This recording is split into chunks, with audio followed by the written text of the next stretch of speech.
Buenas noches. Sí, estoy un poco más atrás que lo normal, es raro, pero está bien. No sé si le pasa a todos los que tienen que hablar. Ahora venía hablando con Fiamma.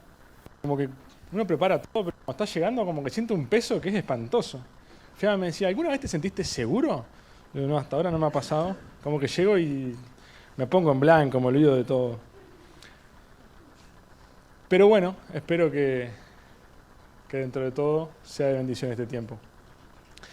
La idea de hoy es hablar sobre un pasaje que lo uso y lo cito regularmente porque para mí tiene una connotación doblemente importante porque fue el pasaje que el Señor usó para mi conversión, para doblar mis rodillas y entregarme a Él.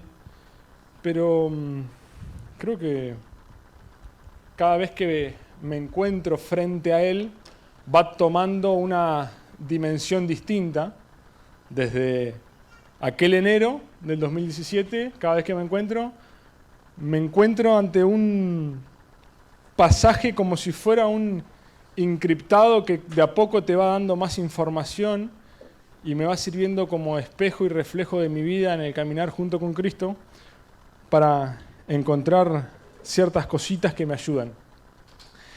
Y estos días estuve pensando en una temática específica que me gustaba compartir y dije, voy a usar este pasaje como base para hablar de esto. Si les parece, abrimos el libro de Filipenses. Claro, vengo hablando del tema, nunca les dije qué libro era. Filipenses, capítulo 2.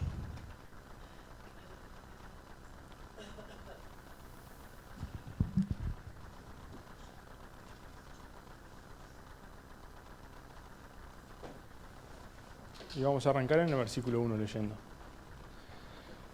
Dice, por tanto, si hay alguna consolación en Cristo, si hay algún consuelo de amor, si hay alguna comunión del Espíritu, si hay algún afecto entrañable, si hay alguna misericordia, completad mi gozo sintiendo lo mismo, teniendo el mismo amor, unánimes, sintiendo una misma cosa.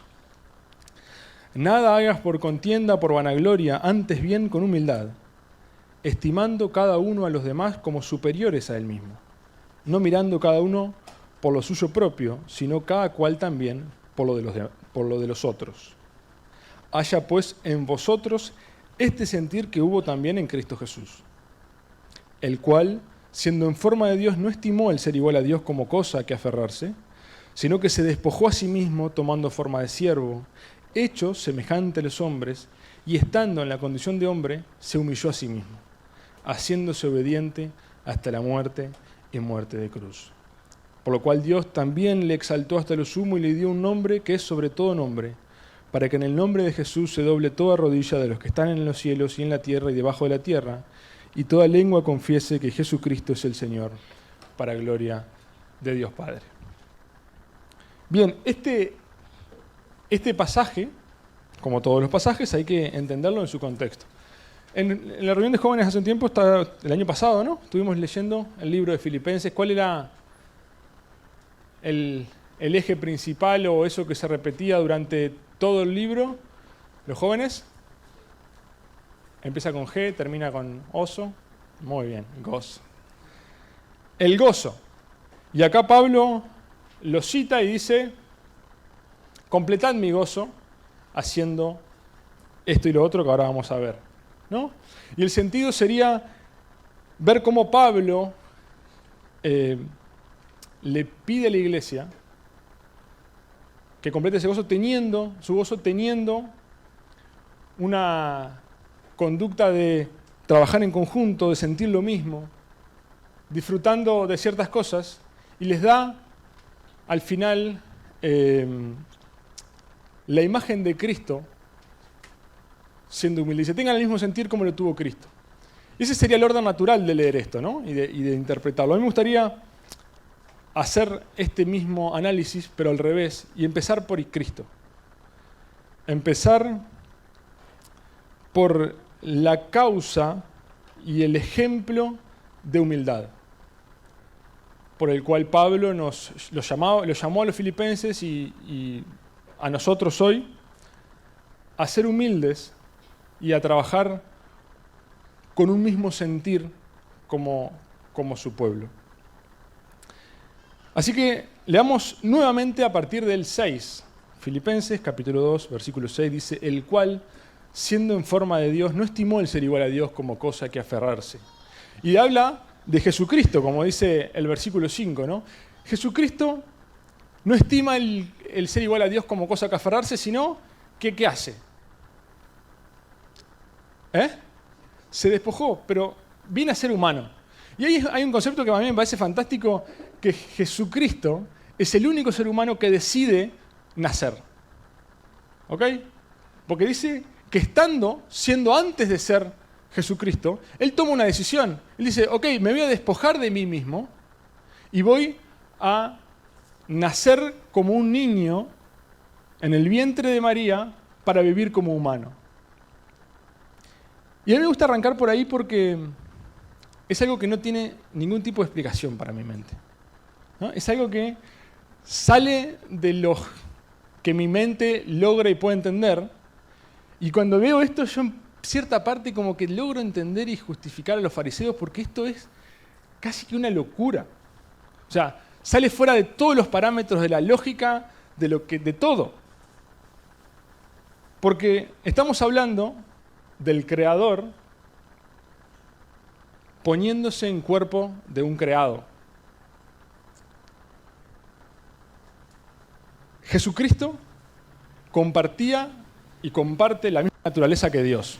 Y yo acá, perdonen que esta parte va a ser media rebuscada, no quiero meterme en cristología porque no soy la persona, pero después vamos a ir llevándolo a lo más práctico en nuestras vidas, porque la intención de esta charla es que nos vayamos motivados de acá.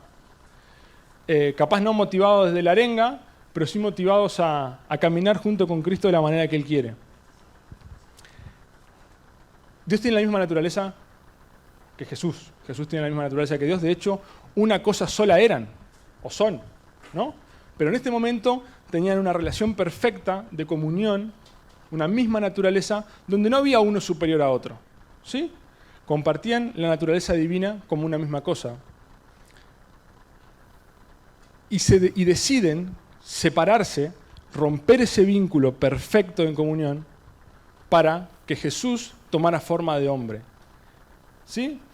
Y yo siempre pensaba que Dios manda a Jesús a venir a la tierra.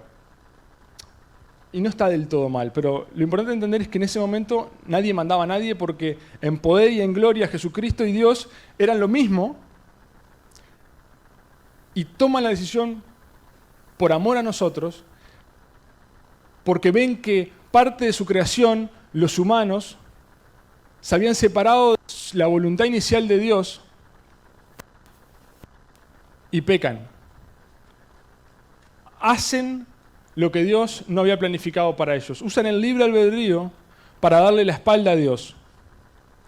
Así que la divinidad hace un acto que para mí es incomprensible y mira al humano y dice, lo amo tanto, el amor para con ellos es tan grande que estoy dispuesto a reducirme, a bajar un par de escalones que ahora vamos a ver, para hacerme hombre. Y cuando digo esto es que en verdad Jesús no deja de ser Dios cuando viene a la tierra, ¿no? Jesús es 100% Dios, tiene 100% la naturaleza de Dios, pero usa o se limita a sí mismo, ¿sí? Rechaza parte de los derechos de divinidad para hacerse hombre. Dice, se vacía. ¿Cómo es que dice la palabra acá? Se despoja. Así que nos encontramos con un Cristo que es 100% Dios, con una naturaleza 100% divina, pero en un cuerpo de hombre que es 100% hombre. Ven que ahí dice que se despojó a sí mismo, tomando la forma de siervo, hecho semejante a los hombres. Ahora sí, Cristo se pone en una posición donde puede y disfruta ser mandado o guiado por Dios.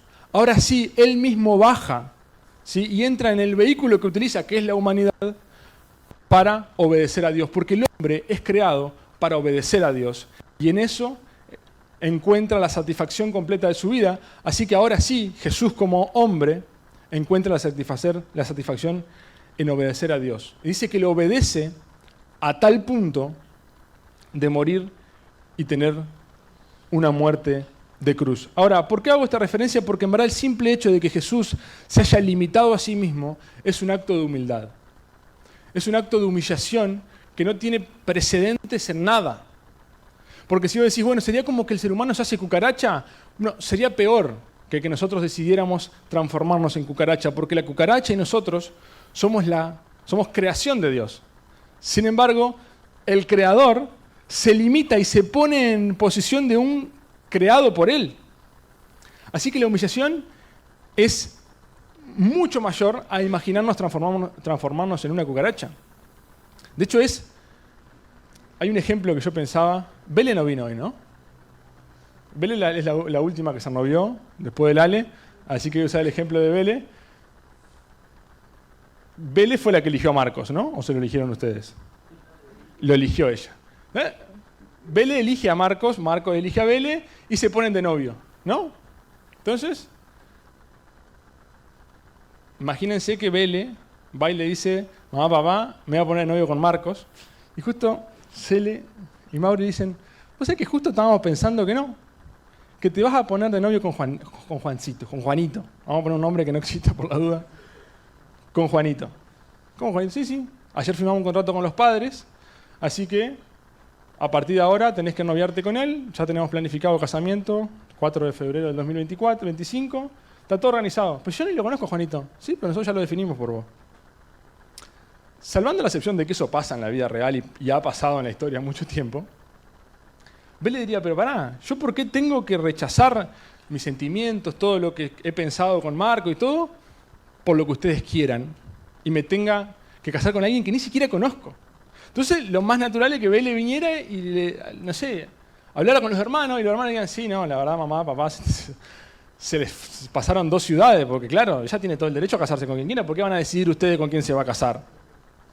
Y en una de esas viene a la iglesia y habla con los ancianos, y los ancianos dicen, sí, Bele, tenés toda la razón del mundo, vos tenés todo el derecho a casarte con quien vos quieras y para quien vos elijas la persona para el resto de tu vida, porque para eso te estás noviando.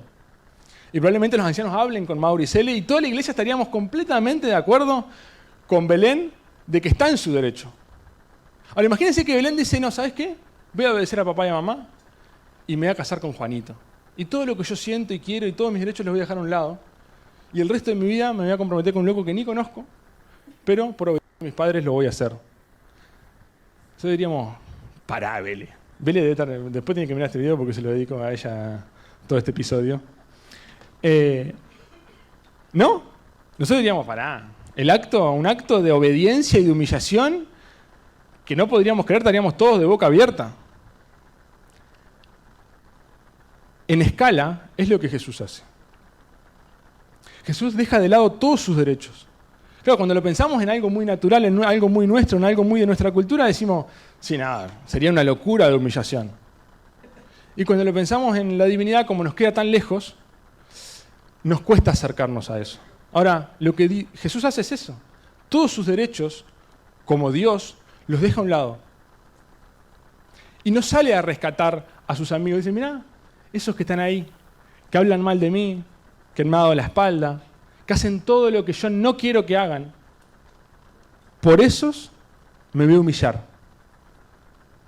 Me voy a hacer como ellos.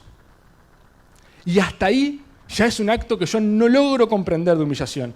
Porque yo digo, si Jesús viniera a la tierra, hubiese venido a la tierra, y hubiese venido a reinar como esperaban los judíos, y hubiese venido con una corona de oro, y hubiese generado un imperio para combatir a los romanos y apoderarse y hacer un imperio que hubiese conquistado toda Europa, así todo estaríamos hablando de una humillación a sí mismo increíble, porque lo que podría haber ganado en la tierra no tiene semejanza a lo que a él le corresponde en los cielos, a su lugar original.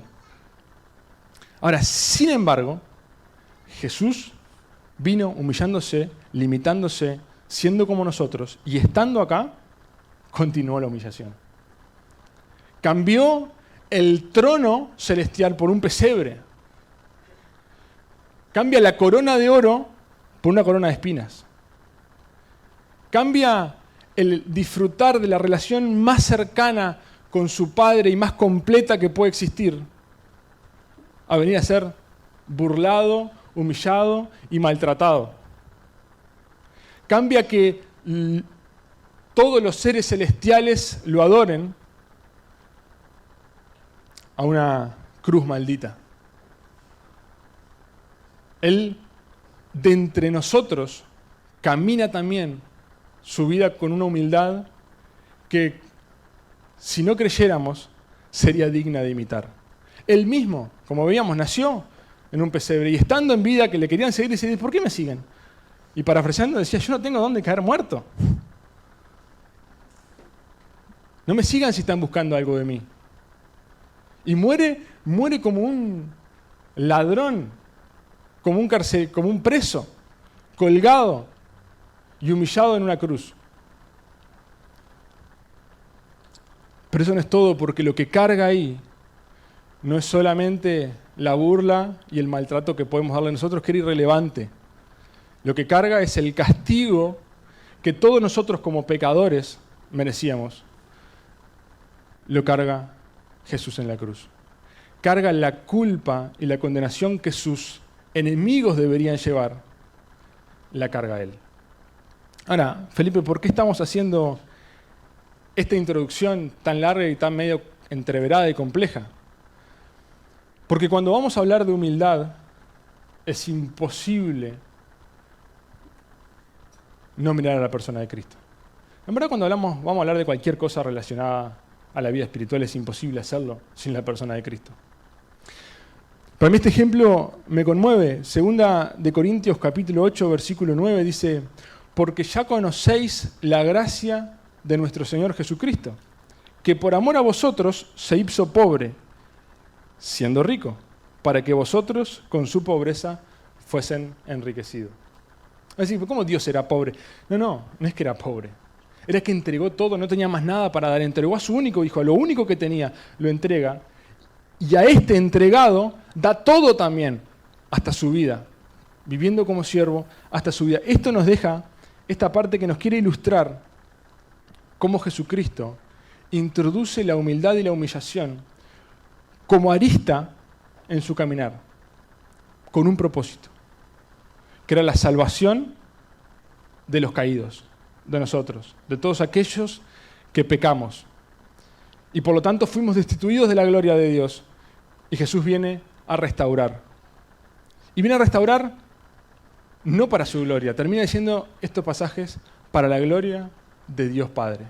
Porque ahora, por Jesucristo, podemos acceder a la gloria de Dios. Y ahora por Jesucristo, todos aquellos que hemos creído y podemos ser llamados hijos de Dios, podemos darle gracia a Dios por ese amor que ha tenido para con nosotros, por esa misericordia que ha tenido para nosotros. Porque por la obra de Jesucristo nosotros podemos mirar al Padre y glorificarlo a Él. Él se limitó. Él vivió en humildad para que nosotros podamos tener acceso al Padre.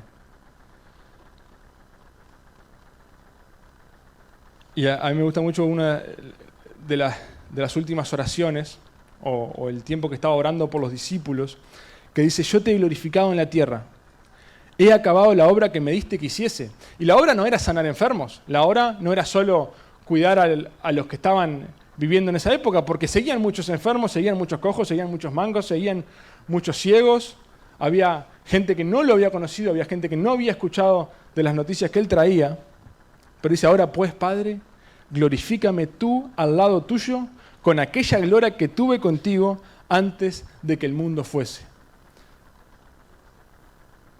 Jesús vuelve posteriormente a ocupar esa gloria que tenía y que tiene, pero era necesario la humillación.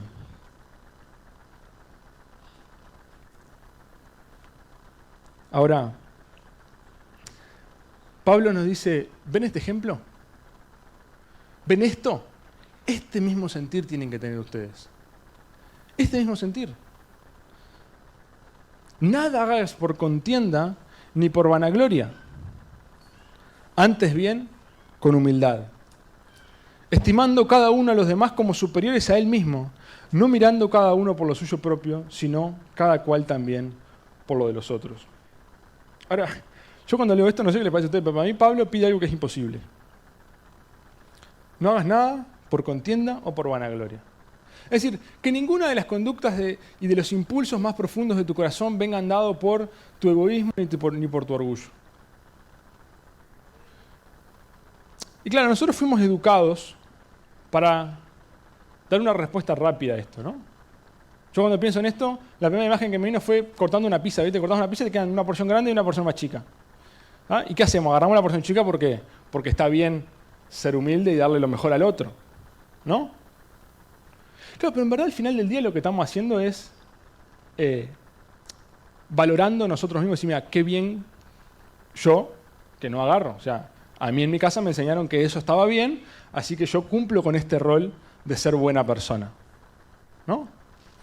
Pero al final si hacemos doble clic en cada una de las intenciones más profundas de nuestro corazón, por lo general están alineadas a nuestro ego y a nuestro orgullo, ¿no? No voy a usar el ejemplo de Belén, usemos otro ejemplo de noviazgo, ¿no? Cuando alguien se novia o se casa, siempre digo lo mismo, pero no elegís a la persona. Cuando vamos a darle un consejo a alguien, ¿qué le decimos? No, buscate a alguien que ame a Dios igual que vos, que mira cómo sirve, fíjate que realmente tenga una genuina relación con Dios, que te quiera, que te cuide, que te ame, ¿no? ¿Por qué? Porque te hace bien a vos. ¿No? ¿Por qué no le decimos en verdad, no, vos lo que tenés que conseguir es alguien que no conozca a Dios? Porque así vos podés ser un ejemplo para él de un hombre o una chica cristiana. Aunque sea un borracho y ande todo el tiempo tirado en la calle, vas a ser un ejemplo para él. ¿Quién da un consejo así? ¿No? Porque sería hasta locura plantear esos términos. Claro, es duro también decir que nos ponemos de novio mirando a nosotros mismos, pero en verdad toda nuestra vida pasa por un filtro de orgullo y de egoísmo. Porque de eso se trata la naturaleza caída. De que la carne y todo lo que nace de la carne está enemistado con Dios. Lo dice Romanos 8:7. Por cuanto los designios de la carne son enemistad contra Dios, porque no se sujetan a la ley de Dios, ni tampoco pueden, y los que viven según la carne no pueden agradar a Dios. La carne está caída. Como seres humanos y como especie, estamos separados de Dios y nada de lo que nosotros podamos hacer, ¿sí?, agrada a Dios. Por más bueno que parezca o por más bueno que sea. Y por lo general todos nuestros impulsos están alineados y están vistos con los lentes de lo que nosotros queremos o nos hace sentir bien. En mayor o menor medida, hace poco tuve una discusión con mi mamá, y le decía, ¿traer un hijo al mundo no es un acto egoísta? Y le decía, no, porque... Y podés argumentarlo desde todo punto de vista. Pero al final el niño no existía, o sea, no puedes hacer nada por un niño que no existía hasta que vos lo trajiste. O sea, al final fue una decisión tuya. Así que ya desde ese punto de vista es egoísta. Ahora me decís, entonces nos suicidamos todos, Felipe, porque lo que Pablo pide es imposible. Entonces, listo. ¿Qué hacemos? Dejemos de filosofar y veamos qué nos pide Pablo. A mí me gusta, hay un predicador inglés, ya fallecido porque es del año no sé cuándo, George Whitefield, que en un libro que se llama El método de la gracia, dice, mis queridos amigos, y lo que él habla es de la gracia y cómo la salvación viene por gracia y por fe. Que cualquier cosa que pueda hacer el ser humano antes o después de convertido no tiene ningún sentido a los ojos de Dios. Mi querido amigo, mis queridos amigos, ¿qué puede haber en nuestras obras para recomendarnos a Dios? Nuestra persona se encuentra por naturaleza en un estado no justificado. Merecemos ser condenados 10.000 veces y más. ¿Y qué son nuestras obras? Por naturaleza no podemos hacer nada bueno. Los que andan conforme a la carne no pueden agradar a Dios. Lo leíamos recién, ¿no? En Romanos 8. Uno puede realizar cosas materialmente buenas, pero no puede hacer nada bueno que sea contado para justicia, porque la naturaleza no puede actuar contra sí misma. Es imposible que el hombre inconverso pueda actuar para la gloria de Dios. No puede hacer nada por fe. Y lo que no se obra por fe es pecado. Hasta ahí clarísimo, ¿no? El hombre inconverso no tiene forma de agradar a Dios, no tiene forma que Dios diga, qué bueno este muchacho, la verdad, qué bien lo que está haciendo, la verdad que se merece que venga al cielo, se merece que no se vaya al infierno, porque buen muchacho. No dice nada de lo que nosotros podamos hacer, ninguna actitud, ni con los demás, ni con nosotros mismos. Dios la ve como pecado, porque en verdad está generado por una naturaleza de pecado. Pero dice, después de ser renovados, o sea, muchos de nosotros, en realidad somos renovados solo en partes. El pecado sigue morando en nosotros. Hay una mezcla de corrupción en cada uno de nuestros deberes, de manera que después de habernos convertido, si es que Jesucristo nos aceptara por nuestras obras, es decir, ponle que te convertiste, ok. Ahora vamos a ver tus obras. Nuestras obras nos condenarían nuevamente. Porque no podemos elevar una oración que esté dentro de la perfección que la ley moral exige. No sé qué pensarán ustedes, pero yo no puedo orar sin pecar. No puedo predicarles a ustedes ni a nadie más sin pecar. No puedo hacer nada sin pecado.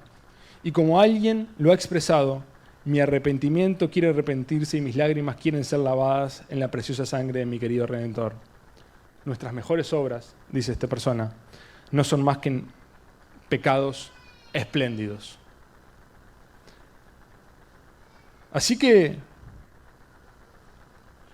cuando nos enfrentamos a este desafío de que tenemos que cumplir la talla y no ser egoístas, y no ser orgullosos, y poder alinearnos a Jesús y poder ser como Jesús, nos damos cuenta que la misión es imposible.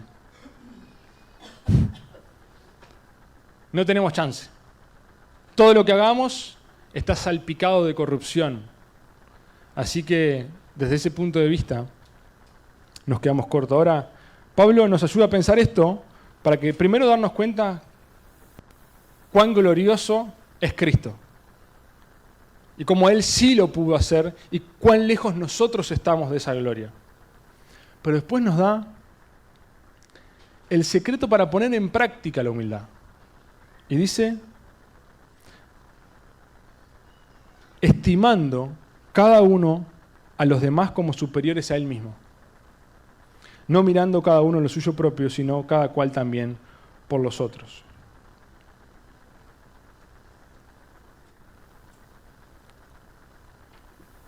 Lo que dice Pablo es, para lograr intentar caminar en esta línea, sigamos imitando a Cristo. ¿Qué hizo Cristo? Lo veíamos hoy. Dijo, yo no, los derechos estos que a mí me corresponden los voy a dejar a un lado porque valoro a Felipe como si fuera superior a mí, que no lo soy. Yo no lo soy. ¿No? Y de esa manera toma la decisión de despojarse, de hacerse hombre, de morir, de llevar mi castigo. Y nos dice, ¿y ustedes por qué no hacen lo mismo? ¿Por qué no viven dentro de la iglesia y por qué no fuera de la iglesia, estimando que la opinión del otro, lo que el otro siente, lo que el otro piensa, lo que el otro dice, es como si fuera mayor a lo que vos sos? Porque si yo estimo a Abel como si fuera mayor que yo, y Abel me estima a mí como si yo fuera mayor que él, probablemente todo funcionaría mejor, dice Pablo. Y por ahí empezamos a mostrar los destellos de humildad que no son dignos de nuestra naturaleza, pero podemos llevarlo a la práctica de una manera muy, muy sencilla. Y que no es sencilla, los misioneros dan un ejemplo espectacular de esto. El otro día hablaba con un hermano de nuestras iglesias, de acá en Montevideo, y él va a hacer un cambio en su vida tremendo, ¿no? Va a dejar su iglesia, va a dejar un montón de cosas para servir a Dios en otro lugar. No lo puedo decir porque no me dijo que nadie sabe, poca gente sabe, pero me dice, yo le decía, vos es una locura lo que me estás diciendo. Es una locura, pero ¿y la iglesia? ¿Y tal cosa? ¿Y tal cosa? ¿Y tal cosa? Y me decía, vos sabés que yo dije todo lo mismo. Cuando me dijeron, vos, ¿qué te parece si te vas a vivir a tal lado? No, no, no. Y dije los mismos puntos que me dijiste vos, me dice él. ¿Sabés qué pasa? Todos esos puntos empezaron a parecer irrelevantes porque el Señor me puso una carga en mi corazón por esas personas en tal lugar. Y cuando empiezo a mirar a las personas en ese lugar y miro mi casa, mi iglesia, tal cosa, se empieza a volver irrelevante. Y está empezando a estimar a la gente de este lugar donde va por encima que él y todas las cosas que él valoraba como buenas. No sé, cuando vino Hugo y Nati, no sé quién comentaba que, claro, muchos de los misioneros que se van a la selva y se adentran por años y dejan muchas veces sus hijos en el instituto con 14, 15, 16 años y se van a un lugar donde ni siquiera saben el idioma o lo tienen que empezar a practicar y armar y a escribir la Biblia y que muchas veces corren riesgo de vida porque no saben con qué se van a encontrar y capaz que llegan y antes de pisar se lo están comiendo. Dice, si nos preguntaban, nosotros no queremos estar acá. ¿Pero quién te obliga? No, nadie nos obliga. El tema es que empezamos a estimar a esta gente, a estos aborígenes que no conocen y que están condenados a la perdición más que nosotros mismos. Y si nosotros perecemos, nos morimos en esta tierra y estamos con Dios y uno se salvó, ya es suficiente, porque antes era cero. Y cada vida empieza a tener un valor más importante para ellos que ellos mismos. ¿Significa que son más importantes los aborígenes que los misioneros? No. Significa que lo empiezan a vivir como más importante. Y claro, y eso a mí me quiebra. Y empiezo a mirar mi vida ministerial. El día a día en la iglesia, el día a día con mi señora, el día a día con mi familia, el día con mi barrio. Y no soy ejemplo de esto. Debería bajarme en este momento, porque por lo general hago que mi voz valga un poquito más que la del otro. Y como mido 1,90 m, a veces me lo uso. ¿No? Ahora, a mí me gusta porque el otro día estuvo acá en la iglesia un chico que en su país no hay iglesias como la nuestra. Él se convirtió y empezó a caminar junto con Dios. Es muy nuevo en la fe, así que está bueno cuando te encontrás con alguien tan nuevo en la fe, que es como genuino. Todo su relación con Dios es muy genuina, no está empapada muchas veces de que después nos empezamos a pulir con palabras y cosas de la iglesia y está igual de bueno, pero no eso de genuino que tiene el primer amor, el recién convertido. Y él le está mudando toda su familia para acá porque quiere venir a tener una vida de iglesia, que es lo que no tiene allá. Y él me decía, el primer impacto que tuve fue que después de convertido, lo primero que tuve que hacer fue bajar la cabeza. Fui con un problema, Mario lo discipula en Alemania, y dice, fui con un problema Mario, y Mario me dijo, ahora es tiempo de bajar la cabeza. Y yo era como, no, vengo a romper todo, no, a bajar la cabeza. Es tu derecho, te lo mereces, te lo mereces. ¿Tenés razón? Tenés razón. Es momento de bajar la cabeza. Y si por ahí fue mi inicio de empezar a caminar junto con Cristo, bajando la cabeza. Claro, en estos días tuvo la mala suerte de estar trabajando conmigo en algunas cosas y se dio cuenta que me cuesta bajar la cabeza. Y que muchas veces nos encontramos en situaciones donde me sentí incómodo, porque o la forma que me trataron o cosas que pasaron, y salió el Felipe, el antiguo Felipe ahí a flor de piel, y él me decía, a bajar la cabeza, a bajar la cabeza. Y qué bueno que como cristianos vivamos con este concepto metido adentro de nuestra cabeza, que sea bajar un poco más la cabeza, ser un poco más humildes. Y sí, no es parte de nuestra naturaleza. No es parte de lo pecadores que somos. Pero yo les pregunto, ¿por qué? ¿Por qué hay que bajar la cabeza? ¿Solo porque lo hizo Cristo? No, ya lo hizo Él, ¿para qué lo voy a hacer yo?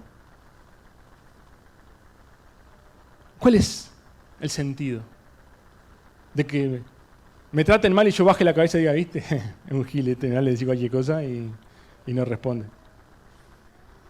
Humillación por humillación.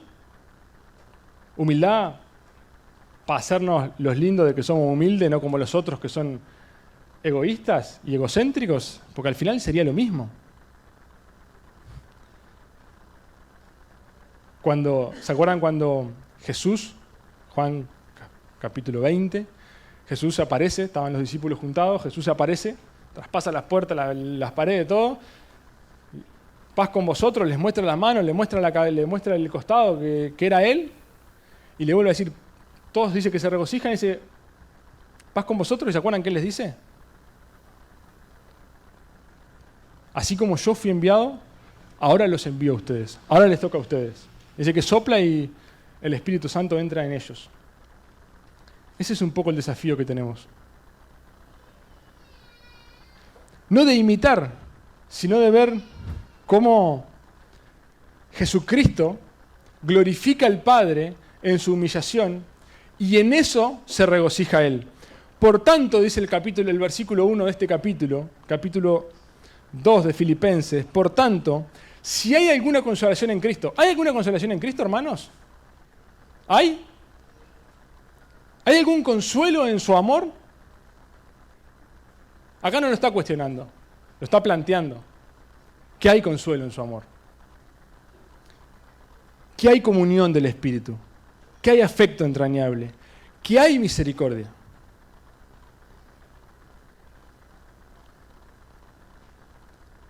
Entonces Pablo dice, completad mi gozo sintiendo lo mismo, teniendo el mismo amor, unánime, sintiendo una misma cosa. Y vuelvo a hacerlo al revés, de atrás para adelante. ¿Qué significa? Teniendo el mismo amor, siendo unánimes. O sea, todos iguales, quiero que todos sean hinchas de Peñarol, que todos voten al mismo partido político, que todos hablen igual, que todos piensen igual. No plantea esto. Plantean que tengamos un mismo sentimiento. A mí el caso que más claro me queda como ejemplo es mi madre y yo. Mi madre y yo discrepamos en el 100% de las cosas que discutimos. O sea, no encontramos muy pocas veces, cuando encontramos un punto que estamos de acuerdo los dos, nos miramos diciendo, ¿qué está pasando acá? Entonces siempre discutimos. Cuando yo era adolescente, las peleas eran un poco menos sanas. Ahora las discusiones son, ¿no, Fiamma? ¿Es así? Es así. Las discusiones son mucho más humanas. Tiene que convertir. No, pero son muy humanas. Son discrepancias de, pienso esto, yo pienso lo otro, y ahí estamos como 2 horas en la mesa charlando, te va todo el mundo y quedamos mamá y yo discutiendo un punto. No tenemos nada en común. Ningún punto de pensamiento en común. Ahora, tenemos una relación perfecta, o muy buena, porque hay un amor recíproco. Ella me ama a mí y yo la amo a ella. Y eso es lo que permite que mantengamos esa relación, aunque pensemos completamente distinto en todo. Lo que nos plantea Pablo es que hagamos lo mismo. Pensemos diferente, discutamos si tenemos que discutir.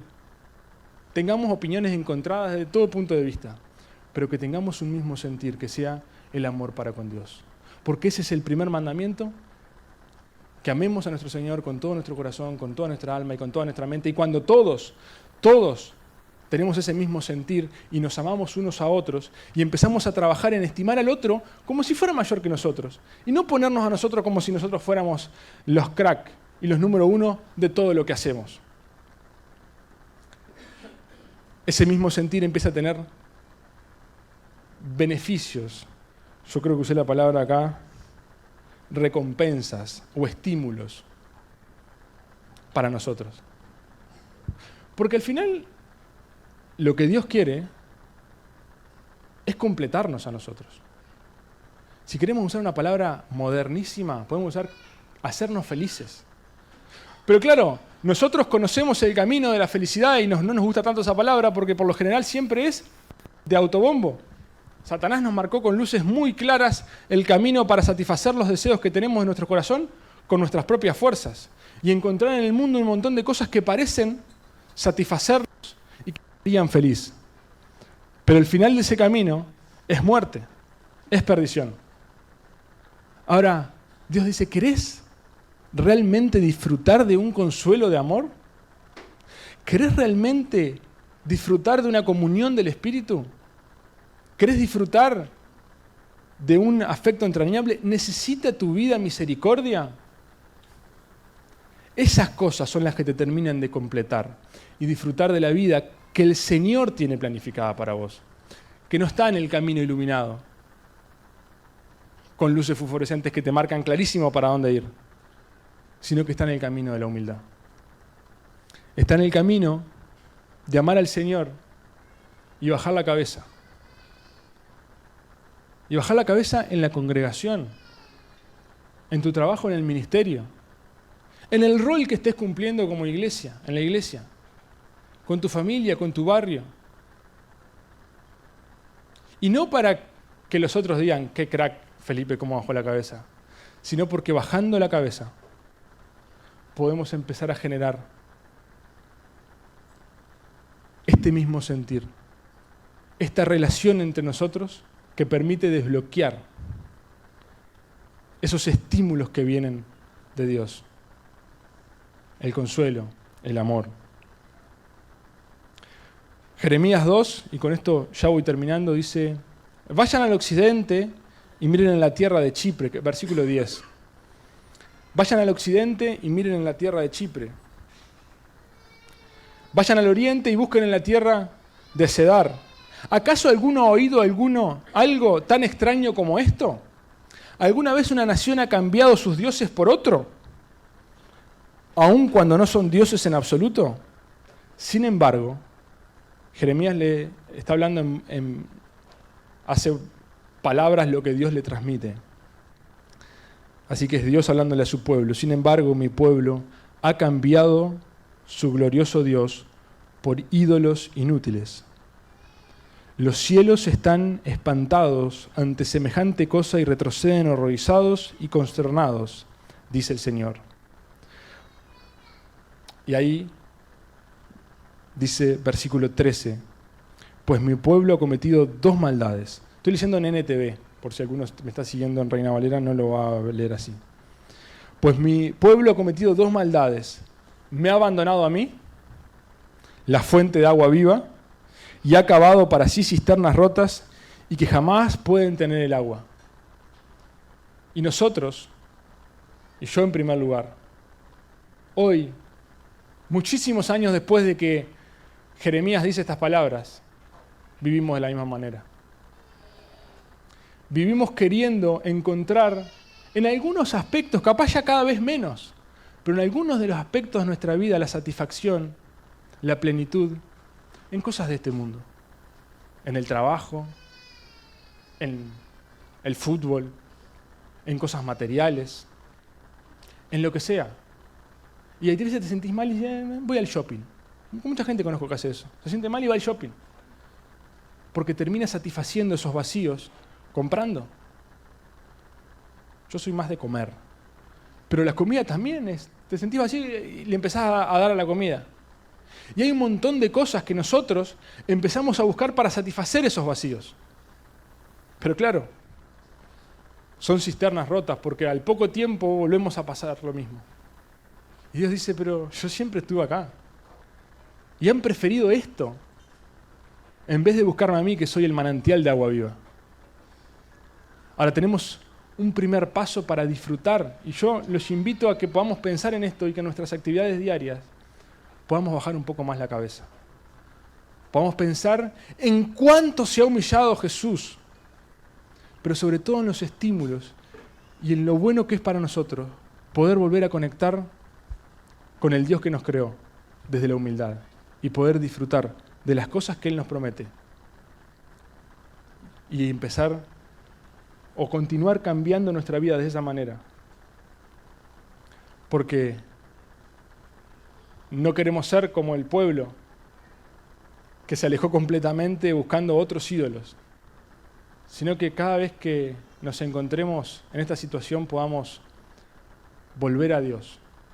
Y capaz que tenemos una comunión buenísima, pero en pequeñas cosas de nuestra vida, en el día a día, y en este caso en el relacionamiento con los hermanos de la iglesia, en nuestro ministerio, en lo que estemos haciendo, que bajemos más la cabeza y que podamos disfrutar de Dios en nuestras vidas.